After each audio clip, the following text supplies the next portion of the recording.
ಆತ್ಮೀಯ ವೀಕ್ಷಕರೇ, ನಿಮ್ಮೆಲ್ಲರಿಗೂ ಸ್ವಾಗತವನ್ನು ಮಾಡಿ. ರಾಜ್ಯ ರಾಜಕೀಯದಲ್ಲಿ ಬಹುದೊಡ್ಡ ತಲ್ಲಣ ಮೂಡಿಸಿದೆ, ಅದರಲ್ಲಿ ವಿಶೇಷವಾಗಿ ಬಿಜೆಪಿಯಲ್ಲಿ.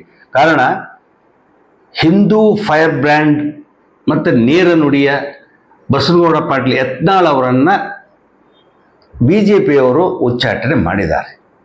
ಸೊ ಇದರಿಂದ ಇಡೀ ಪಂಚಮಸಾಲಿ ಸಮಾಜ ಅಥವಾ ಲಿಂಗಾಯತ್ ಇವೆಲ್ಲ ಆಕ್ರೋಶ ಆಗಿದ್ದಾರೆ. ಜೊತೆಗೆ ಬಿಜೆಪಿಯಲ್ಲಿ ಕೂಡ ಬಹಳಷ್ಟು ಏನು ಕಚ್ಚಾಟ ಅಥವಾ ಬಣ ಉಲ್ಬಣ ಆಗ್ತಾ ಇದೆ.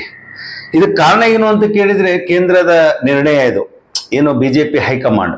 ಇದರ ಜೊತೆಗೆ ಕಾಂಗ್ರೆಸ್ನಲ್ಲಿ ಕೂಡ ಏನೆಲ್ಲ ನಡೀತಾ ಇದೆ. ಒಟ್ಟು ರಾಜ್ಯ ರಾಜಕಾರಣದಲ್ಲಿ ಒಂದು ರೀತಿ ಆದರೆ, ಇಲ್ಲಿ ಗದಗ ಬೆಟಗೇರಿ ನಗರಸಭೆಯ ರಾಜಕಾರಣ ಮತ್ತೊಂದು ರೀತಿ ನಡೆದಿದೆ. ಕೈ ಕಮಲದ ಮಧ್ಯೆ ಬಹಳ ಅಧಿಕಾರಕ್ಕಾಗಿ ಏನು ಹೋರಾಟ ಇದು. ಇದಕ್ಕೆ ಯಾಕೆ ಹೇಳ್ತಾ ಇದ್ದೀನಿ ಅಂದರೆ, 28/2/2025 ಚುನಾವಣೆ ನಡೀತು. ಒಂದು ತಿಂಗಳಾಗ್ತಾ ಬಂತು, ಒಂದು ತಿಂಗಳಾಯ್ತು. 28/2/2025 ಎರಡನೇ ಅವಧಿಯ ಅಧ್ಯಕ್ಷ ಉಪಾಧ್ಯಕ್ಷ ಚುನಾವಣೆ. ಆ ಚುನಾವಣೆಯಲ್ಲಿ ಕಾಂಗ್ರೆಸ್ಸು ಮೇಲುಗೈ ಸಾಧಿಸಿತು. ಕೃಷ್ಣಾ ಪರಾಪರ್ ಅವರು ಅಧ್ಯಕ್ಷರಾದರು,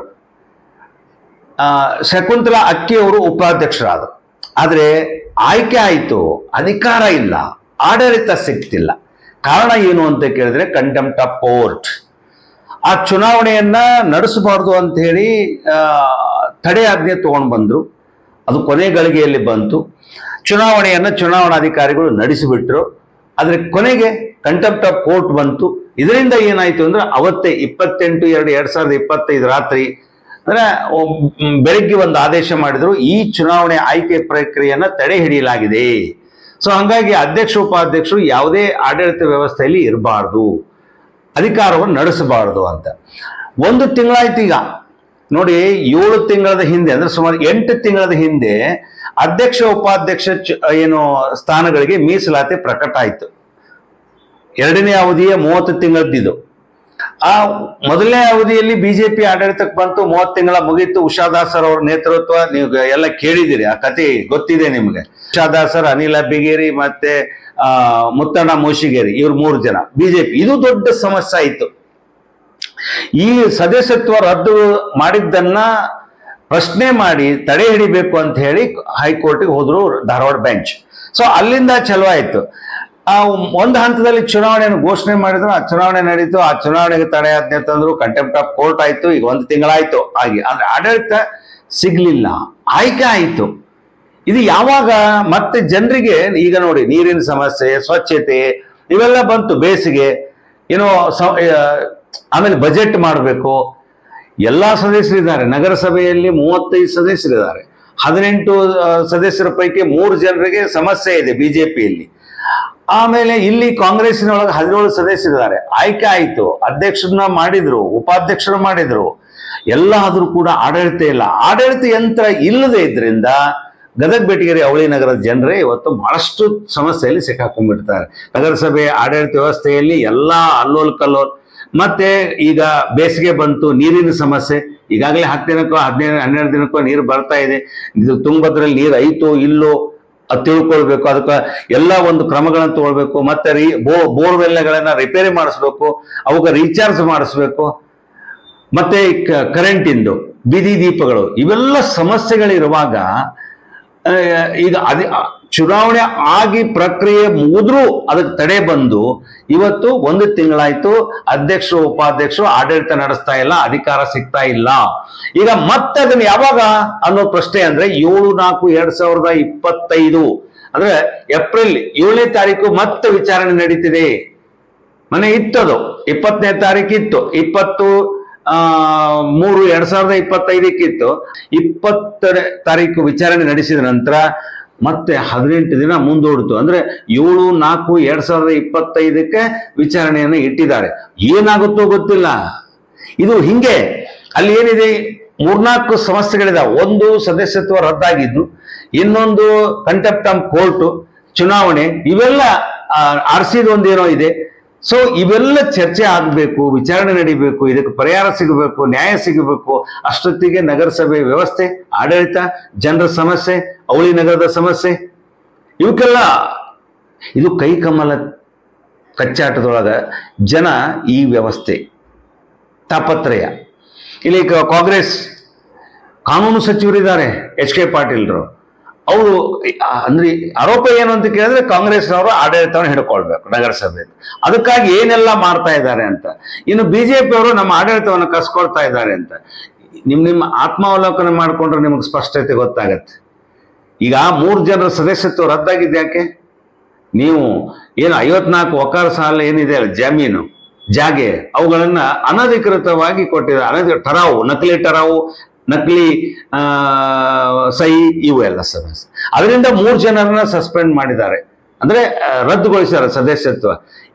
ಆ ಒಂದು ವ್ಯವಸ್ಥೆಯಿಂದ ಇವತ್ತಿಗೂ ಏನು 2ನೇ ಹಂತದ 30 ತಿಂಗಳ ಅವಧಿ ಹತ್ತತ್ರ ಒಂದು ವರ್ಷಕ್ಕೆ ಬಂತೀಗ. ಮೊನ್ನೆ ಚುನಾವಣೆ ಆದರೂ ಕೂಡ ಅಧಿಕಾರ ಇಲ್ದಂಗಾಯ್ತು. ಈಗ ಮತ್ತೆ 7/4/2025 ವಿಚಾರಣೆ ನಡೀತಾ ಇದೆ ಧಾರವಾಡ ಹೈಕೋರ್ಟ್ ಬೆಂಚ್ ಅಲ್ಲಿ. ಸೊ ಇದು ಅವತ್ತು ನಿರ್ಣಯ ಆಗುತ್ತೋ ಬಿಡುತ್ತೋ ಗೊತ್ತಿಲ್ಲ, ಮತ್ತೆಲ್ಲಿ ಮುಂದೆ ಹೋಗುತ್ತೋ ಗೊತ್ತಿಲ್ಲ. ಈ ಹಿಂದೆನೂ ಕೂಡ 2021 ಚುನಾವಣೆ ಆದ್ಮೇಲೆ 2022 ಜನವರಿಯಲ್ಲಿ ಅಧ್ಯಕ್ಷ ಉಪಾಧ್ಯಕ್ಷ ಮೊದಲನೇ 30 ತಿಂಗಳ ಹಂತದ ಚುನಾವಣೆ ನಡೀತು. ಅವಾಗೂ ಕೂಡ ಈ ಕಾಂಗ್ರೆಸ್ನವ್ರು ಹೋದ್ರು, ಚುನಾವಣೆ ಸರಿಯಾಗಿಲ್ಲ, ಅಲ್ಲಿ ಏನೋ ಆಗಿದೆ ಗೋಲ್ಮಾಲ್ ಅಂತ ಹೋದ್ರು. ಅಲ್ಲಿ 2-3 ತಿಂಗಳ ಹೋಯ್ತು. ಅಂದ್ರೆ ಏನಿದು ಜನಪ್ರತಿನಿಧಿಗಳ ವ್ಯವಸ್ಥೆಯಲ್ಲಿ, ಕಾನೂನು ಸಚಿವರ ಜಿಲ್ಲೆಯಲ್ಲಿ, ಪ್ರಭಾವಿ BJPಯ ರಾಜ್ಯ ನಾಯಕರು CC ಪಾಟೀಲ್ರು, ಮಾಜಿ ಮುಖ್ಯಮಂತ್ರಿಗಳು, ಸಂಸದರು ಬಸವರಾಜ ಬೊಮ್ಮಾಯಿ ಅವರು ಕೂತ್ಕೊಂಡು ಇದಕ್ಕೊಂದು ಇತ್ಯರ್ಥ ಮಾಡೋಕ್ಕಾಗುದಿಲ್ಲ. ಕೈ ಕಮಲ ನಿಮ್ಮ ಆಡಳಿತ ಅಧಿಕಾರಗೋಸ್ಕರ, ನಿಮ್ಮ ರಾಜಕಾರಣಗೋಸ್ಕರ ಎಷ್ಟು ಇಲ್ಲಿ ಅವಳಿನಗರ ಜನರಿಗೆ ಎಷ್ಟು ಸಮಸ್ಯೆ ಆಗ್ತಾ ಇದೆ. ಅಡ್ಮಿನಿಸ್ಟ್ರೇಟರ್ ಅಂದ್ರೆ DC ಅವರಿದ್ದಾರೆ, ಕಮಿಷನರು, ಆಮೇಲೆ ಇಲ್ಲಿ ಆಡಳಿತ ವ್ಯವಸ್ಥೆನೇ ಬೇರೆ. ಜನಪ್ರತಿನಿಧಿಗಳು ಜನರ ಪರವಾಗಿ ನಿಂತಿರ್ತಾರೆ, ಅಧಿಕಾರಿಗಳು ಸರ್ಕಾರದ ಪರವಾಗಿ ಇರ್ತಾರೆ. ಆದಷ್ಟು ಇದಕ್ಕೆ ಇತ್ಯರ್ಥ ಮಾಡ್ಬೇಕಿದನ್ನ. ಅದು ನ್ಯಾಯಾಲಯದಲ್ಲೇ ಇರಲಿ ಅಥವಾ ನಿಮ್ಮ ರಾಜಕೀಯ ವ್ಯವಸ್ಥೆಗಳಲ್ಲೇ ಇರಲಿ, ಒಂದು ಕೂತ್ಕೊಂಡು ಇದಕ್ಕೊಂದು ಏನಾದ್ರು ಇತ್ಯರ್ಥ ಮಾಡಿ. ಅಧಿಕಾರ ಈಗ ನೋಡಿ, ಚುನಾವಣೆ ಆಯ್ತು, ಅಧ್ಯಕ್ಷರು ಉಪಾಧ್ಯಕ್ಷ ಆಯಿತು, ಅವರಿಗೆ ಅಧಿಕಾರ ಇಲ್ಲ. ಮತ್ತು 7ನೇ ತಾರೀಕುವರೆಗೆ 7/4/2025 ಏಪ್ರಿಲ್ 7 ಅಲ್ಲಿವರೆಗೆ ಕಾಯ್ಬೇಕು. ಆ ವಿಚಾರಣೆ ಆದ್ಮೇಲೆ ಮತ್ತೆಲ್ಲಿ ಡೇಟ್ ಮುಂದೆ ಹೋಗುತ್ತೋ.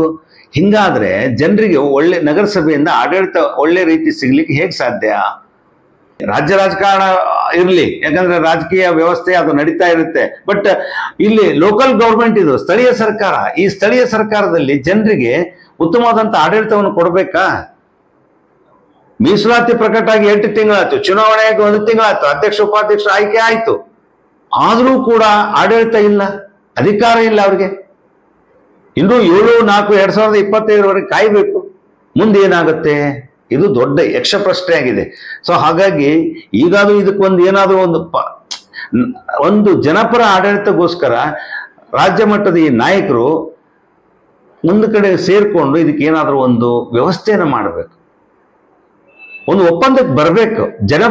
ಜನರಿಗೆ ಅನುಕೂಲ ಆಗೋಗೋಸ್ಕರ ನೀವು ಇರೋದೇ ಜನಪ್ರತಿನಿಧಿಗಳು, ಜನಪರವಾಗಿ ನಿಲ್ಬೇಕು. ನೀವು ನಿಮ್ಮ ರಾಜಕೀಯ ಒಂದು ವ್ಯವಸ್ಥೆಯಲ್ಲಿ ಈ ರೀತಿ ನಗರಸಭೆ ಅದೊಂದು ಲೋಕಲ್ ಗೌರ್ಮೆಂಟ್, ಅದನ್ನ ಇಷ್ಟು ಅನಾಸ್ತಿ ಮಾಡೋಕ್ಕಿಂತ ಅದೀಗ ನರಕ ಸಭೆ ಆಗಿದೆ. ಅದು ಅಧಿಕಾರಿಗಳಿಗೆ ಜನರ ನೋವುಗಳು, ವಾರ್ಡ್ಗಳ ಸಮಸ್ಯೆಗಳು ಗೊತ್ತಾಗೋದಿಲ್ಲ. ಯಾರು ತಿರುಗಾಡ್ತಾ ಇದ್ದಾರೆ? ಯಾರು ಹೋಗುದಿಲ್ಲ. ಅಧಿಕಾರಿಗಳು ಬೆಳಿಗ್ಗೆ ಎದ್ದು ಕಮಿಷನರ್ ಹೋಗ್ಬೇಕು, ಎನ್ವೈರನ್ಮೆಂಟ್ ಇಂಜಿನಿಯರ್ ಹೋಗ್ಬೇಕು, ಅವು ಏನು ಸ್ವಚ್ಛತೆ ಸಿಬ್ಬಂದಿಗಳಿರ್ತಾರೆ, ಅವ್ರು ಬೆಳಿಗ್ಗೆ ಎದ್ದು ತಿರುಗಾಡ್ಬೇಕು, ನೋಡಬೇಕು. ಇವಾಗ ಕಾರ್ ಇದೆ, ಜೀಪ್ ಇದೆ, ಮತ್ತೆ ಏನು ವ್ಯವಸ್ಥೆ ಇದೆ, ಮೊಬೈಲ್ ಇದಾವು. ಇಷ್ಟಿದ್ದು ಯಾರು ಬೆಳಿಗ್ಗೆ ಎದ್ದು ಯಾರು ಒಂದು ರೌಂಡ್ ಯಾರು ತಿರುಗಾಡಿದ್ ನೋಡಿರ? ಈಗ ನಮ್ಮ ಇವರು ಮೆಂಬರ್ಸ್ ಕೇಳಿದ್ರೆ ಇಲ್ರಿ ನಮ್ಮ ಅಧಿಕಾರನೇ ಇಲ್ಲ, ಏನ್ ಮಾಡೋದು, ಕೋರ್ಟ್ನಲ್ಲಿದೆ ಅವರು. ಸೊ ಹೀಗಾಗಿ ಏನು ನಗರಸಭೆ ವ್ಯವಸ್ಥೆ, ಆಡಳಿತ ವ್ಯವಸ್ಥೆ ಬಹಳ ಕುಸಿತಾ ಇದೆ. 7/4/2025 ಕಾಯ್ಬೇಕು. ಆಮೇಲೆ ಅಲ್ಲಿ ಏನು ಇತ್ಯರ್ಥ ಆಗುತ್ತೋ ಗೊತ್ತಿಲ್ಲ. ಮತ್ತೆ ಈ ಚುನಾವಣೆ ಕ್ಯಾನ್ಸಲ್ ಮಾಡಿದ್ರೆ ಮತ್ತೆ ಚುನಾವಣೆ ಆಗ್ಬೇಕು ಅಥವಾ ಇನ್ನೇನೋ ಆಗ್ಬೇಕು. ಮತ್ತೆ ಇವ್ರನ್ನೇ ಮುಂದುವರಿಸಿದ್ರೆ ಇವ್ರು ಅಧ್ಯಕ್ಷ ಉಪಾಧ್ಯಕ್ಷ ಆಡಳಿತ ಹಿಡಿಬೇಕು.